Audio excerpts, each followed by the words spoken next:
Okay students, good morning scholar. आज हम numerical problems पे कंसीडर करते हैं। ये किसी बच्चे ने न्यूमेरिकल पूछा था। उस दिन हमने नहीं बताया था क्योंकि हमने वो टॉपिक डिस्कस नहीं किया हुआ था, इसलिए हमने नहीं बताया था। आज अभी हम डिस्कस करते हैं क्योंकि कल हमने कुछ चीज़ें डिस्कस करी थी, उस पे बेस्ड है ये न्यूमेरिकल। इसमें कह रहा है कि two charges are given plus q and 4 plus q separated by some distance where the electric some distance where the electric field is zero। तो कहाँ पर इलेक्ट्रिक फील्ड जीरो होगा ये पूछ रहा है। तो सोल्यूशन ये है कि यहाँ पर देखिए प्लस क्यू और 4 प्लस क्यू दो चार्जेस हैं।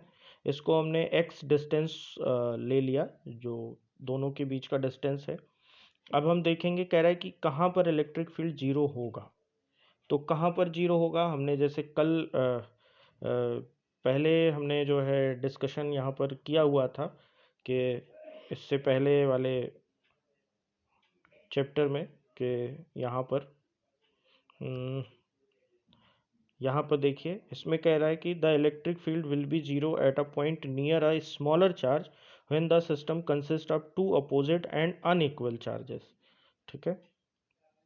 और अगर लाइक चार्जेस हैं, यहाँ पर लाइक चार्जेस हैं तो स्मॉलर चार्जेस, यहाँ पर देखिए the zero field point for like charges will be between the charges closer to the smaller charges. ठीक है। तो एक चीज़ तो हमें पता चल गई कि यहाँ पर जो फील्ड जीरो फील्ड एग्जिस्ट करेगा वो कहाँ एग्जिस्ट करेगा, प्लस क्यू के पास कहीं पर एग्जिस्ट करेगा। ठीक है। जीरो फील्ड जो है एग्जिस्ट करेगा। पहली चीज हमें फाइंड आउट करनी है कि जीरो फील्ड एग्जिस्ट करेगा कि नहीं करेगा। तो जीरो फील्ड एग्जिस्ट करेगा क्योंकि दोनों सेम चार्जेस हैं बट अनइक्वल हैं। ठीक है। अपोजिट नहीं है, प्लस क्यू ये भी है और वो भी प्लस है, लेकिन अनइक्वल है, मैग्नीट्यूड इक्वल नहीं है, तो ये क्यू की तरफ एग्जिस्ट करेगा। ठीक है। तो अब इसमें पॉइंट तो नहीं पूछा है कि पॉइंट मतलब बताइए कि किस पॉइंट पर है, लेकिन जो है हम पॉइंट निकालेंगे और पॉइंट निकालने के लिए हमको मतलब किस पॉइंट पर एग्जिस्ट करेगा जीरो फील्ड, उसको निकालने के लिए हमको सिमेट्री लगानी पड़ेगी। और सिमेट्री मतलब कि जो इलेक्ट्रिक फील्ड क्यू पर है उतना ही इलेक्ट्रिक फील्ड 4 क्यू पर उस डिस्टेंस से रहेगा।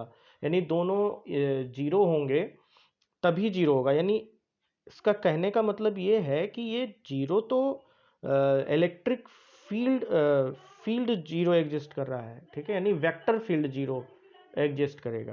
क्लियर है ना। यानी फील्ड तो होगा ही, लेकिन उनका जो वेक्टर सम है वो जीरो हो जाता है, इसीलिए वहां पर जीरो फील्ड होता है। ये समझ में आ रहा है। यानी क्यू की डायरेक्शन अगर इनवर्ड है और 4 क्यू की भी इनवर्ड ही होगी क्योंकि दोनों सेम है, सेम डायरेक्शन में होंगे। ठीक है। तो दोनों आपस में जहाँ पर इंटरसेक्ट करेंगे तो वो क्या हो जाएंगे, मतलब प्लस मतलब जो डायरेक्शन है, एक इधर लेफ्ट डायरेक्शन और दूसरा राइट डायरेक्शन, अगर वेक्टर्स आ रहे हैं तो दोनों क्या हो जाएंगे, कैंसिल आउट हो जाएंगे। तो इसलिए इसको जीरो फील्ड कहा जाता है। ठीक है। तो यहाँ पर देखें, अगर पॉइंट पी हम मान लेते हैं कि यहाँ पर जीरो फील्ड एग्जिस्ट कर रहा है, तो फिर उस केस को हमको डिस्कस करने के लिए दोबारा देखिए, हमने दोनों को इक्वल कर दिया, सिमेट्री लगाया, और सिमेट्री लगाने के बाद हमारे पास आया कि x/d = 3। ये आया फार्मूले से, हमने यहाँ पे फार्मूला पुट किया, इक्वल किया। सो d = x/3, यानी जो पॉइंट P है वो कहाँ पर होगा, टोटल डिस्टेंस का थर्ड पार्ट। ठीक है। और किधर होगा, Q की तरफ होगा। दूसरा क्वेश्चन है the insulation property of air breaks down the electric field is 3 into 10⁶ volt per meter. The maximum charge can be in the sphere of the diameter is nearly। तो कितना होगा ये देखना है। तो इलेक्ट्रिक फील्ड जो है हमने ब्रेक डाउन किया, टू पार्ट में हमने ब्रेक डाउन किया। यहाँ पर लिखा हुआ है break down into two part, ये लिखा हुआ है। तो कितना हो जाएगा, 2 पार्ट में डिवाइड किया तो हम जो डिस्टेंस है उसको आधे में डिवाइड कर लेंगे, तो आधा 2.5 मीटर हो गया।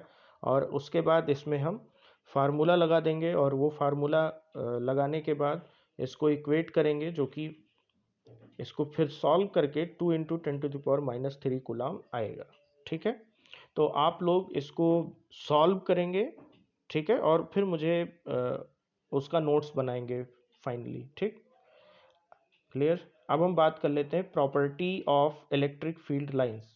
क्या प्रॉपर्टी हो सकती है फील्ड लाइंस की। इससे पहले हमने property of electric field intensity discuss किया था, हम ये अब डिस्कस करेंगे property of electric field lines. तो इलेक्ट्रिक फील्ड लाइंस क्या होती हैं, ये एक दूसरे को क्रॉस नहीं करती हैं। दूसरा, ये क्लोज लूप नहीं बनाती हैं। तीसरा, ये नॉर्मली यानी परपेंडिकुलर स्टार्ट होती हैं सरफेस के, और फिर वहीं एंड भी हो जाती हैं। परपेंडिकुलर ही एंड होती हैं और परपेंडिकुलर ही स्टार्ट भी होती हैं। और ये जो लाइन ऑफ फोर्स है, ये पर यूनिट नॉर्मल एरिया क्या शो करता है, ये मैग्नीट्यूड ऑफ इंटेंसिटी शो करता है। ठीक है, और क्राउड अगर क्राउडेड लाइन है तो वो स्ट्रॉन्ग फील्ड रिप्रेजेंट करेगा, और अगर डिस्टेंस लाइन है तो वो वीक फील्ड रिप्रेजेंट करेगा। ठीक है, तो इस लेक्चर में इतना ही, फिर हम कल डिस्कस करेंगे आगे का वीडियो। धन्यवाद।